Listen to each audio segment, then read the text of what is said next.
Hi, thanks for calling the Feminist Hotline. Please hold.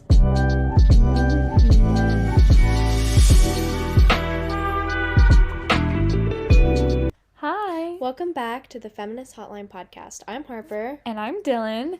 And this week we're going to be doing something a little bit different. We've never done this before, but I'm very excited.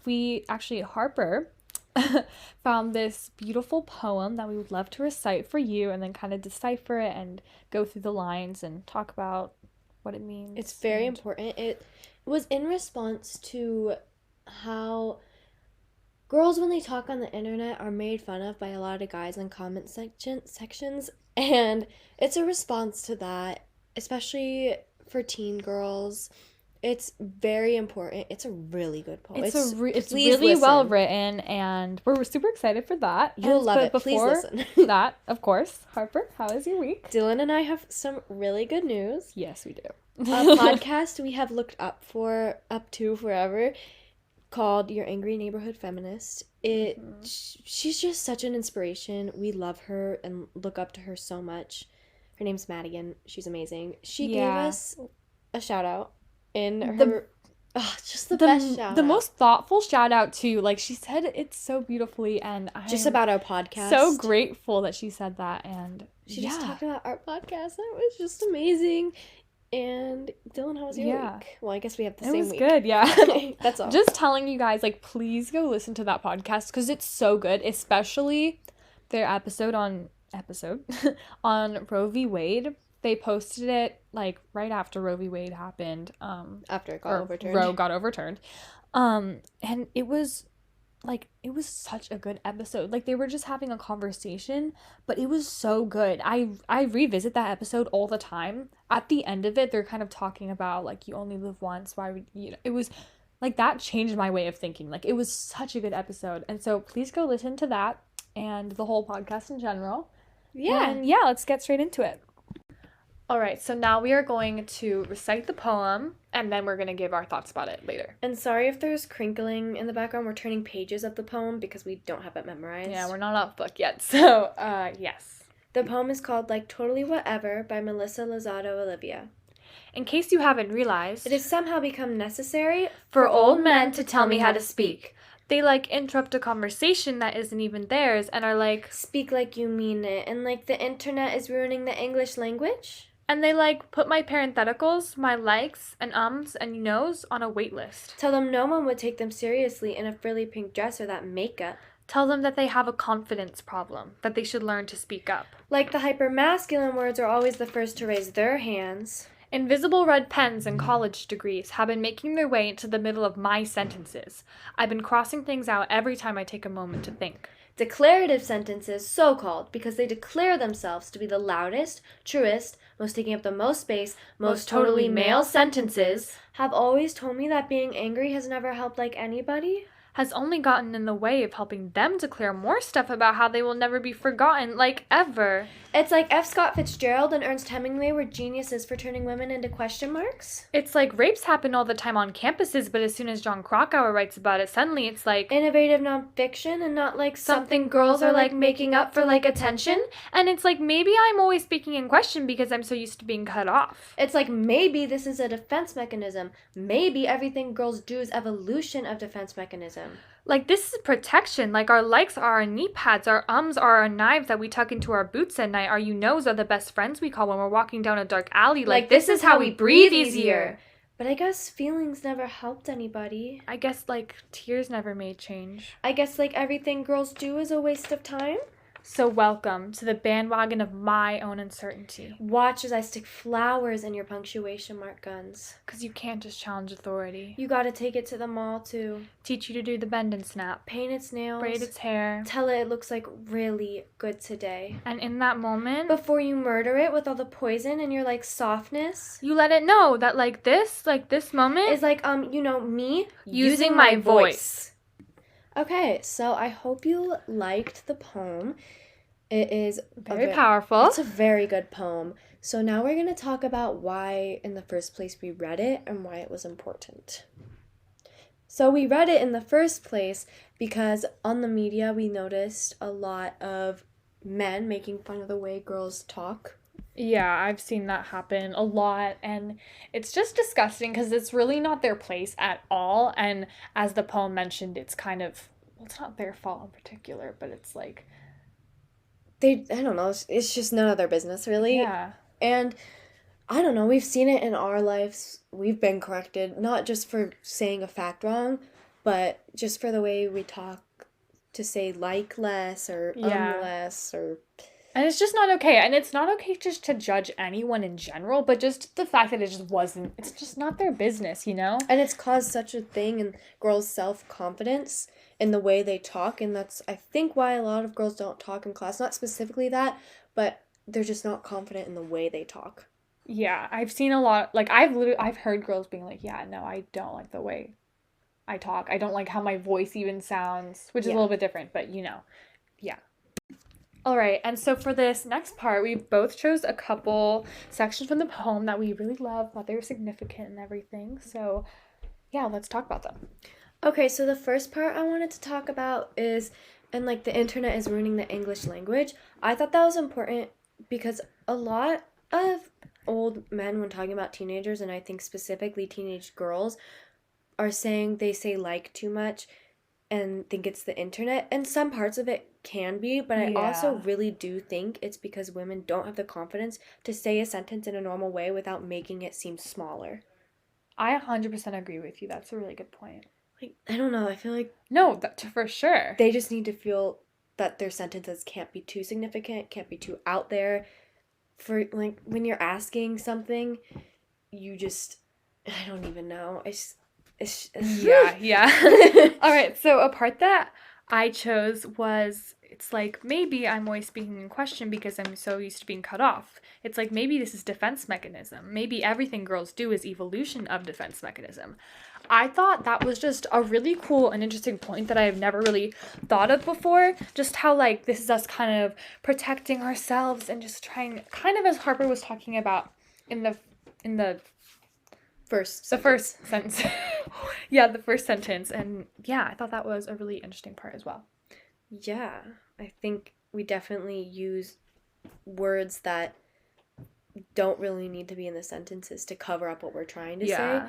especially if it's a serious thing. I know when I'm in political debates with people, specifically adults, I often use like or just to make it seem Yeah. like my point isn't as valid, and that's okay with me. Yeah, because it's hard to talk about those kind of things, like especially politically, but that's also the time where we need to make our point even more strong, you know? When Yeah. you're talking about those important things. And women have just learned throughout ages to just be small and soft and petite and just not really have much of an opinion. And I think it really shows and damages this younger generation, especially when talking to older generations. Yeah, because I definitely know my mom does not say like as much as I do, and I honestly don't understand why, because I haven't quite figured out why that's more in this generation, because women in my mom's day, they also were taught or whatever, to be Yeah. like smaller, not have their opinions as validated or whatever. But so yeah. All right. So the next part we wanted to talk about was when it went into rape and how when the man wrote about it, it suddenly became something girls weren't making up for attention. And I think today in today's society, it still very much is. There's still a bunch of boys saying that all women do is false, like don't. They lie about these Yeah. kind of things. And when it comes with serious things happening to women like eating disorders and rape and sexual harassment, we're told that we're making it up. And sexism in general, when it's aimed at women, I've been told that there's no problems and we're just making it up to get handouts.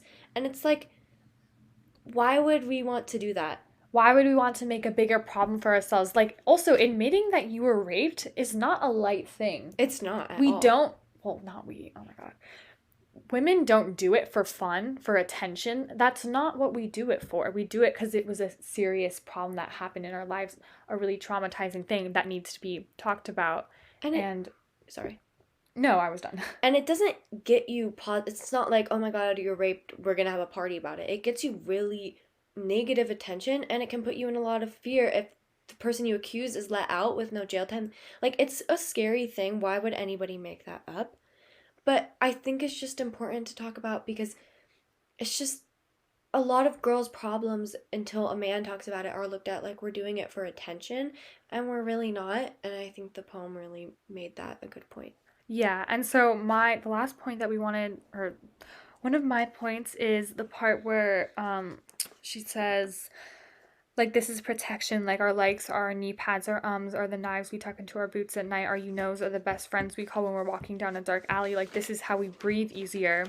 And I thought that's also kind of an example or a metaphor of what have been talking about, like these kind of, we just say this to like make ourselves smaller and try to protect ourselves, you know, from being too loud or too noticed or something like that. So I think when she said, like, this is how we breathe easier, it was a really good way of explaining all of that. And yeah, this was so well written. So good. Yeah, I really loved it. Another point I wanted to talk about was when it said declarative sentences so called because they declare themselves to be the loudest, truest, most taking up the most space, most totally male sentences. I think that was really good because I think in today's society and society always, men have taken up a lot of space without even consciously knowing it. And again, not really their fault. It was just the way they're raised and from society. But they do take up a lot of space even with their words. Don't even get me started on that. I will literally go off. We're going to have an episode on this. Oh my god. But they just take up so much space without noticing it. And especially when you're talking, being interrupted, you get a lot of interruption when you're a woman.